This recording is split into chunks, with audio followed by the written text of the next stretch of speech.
పండుగ కప్పలు బాగా తిన్నట్టున్నావు, ఇంక కరగలేవా? వీడియోలు లేవు, ఏం లేవు, జాడకు లేవు, పత్తకు లేవు.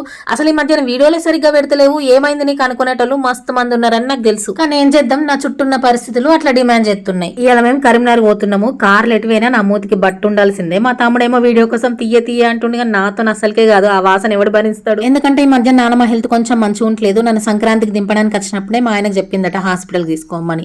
కానీ మా నాన్న తెల్లారి అంటే కనుమ రోజు నీకు ఫ్రీగా ఉన్నప్పుడు చెప్పు, నానమ్మని దవాఖానలో తీసుకోవాలి అన్నాడు. ఫ్రీ అంటే పిల్లలు బడిపోతూనే ఉంటది, మళ్ళీ హాస్పిటల్ కూడా లేట్ అవుతుంది. పిల్లలందరూ ఇక్కడనే ఉన్నప్పుడు నానమ్మని హాస్పిటల్ తీసుకోవాలని నేను మా ఆయన అనుకుని శనివారం రోజు హాస్పిటల్ తీసుకుపోయాను. పొద్దుగాల 10కి దవాఖానలకేనము సార్కి చూపించి అని టెస్టులు అన్నీ అయ్యేసరికి సాయంత్రం 5 అయింది.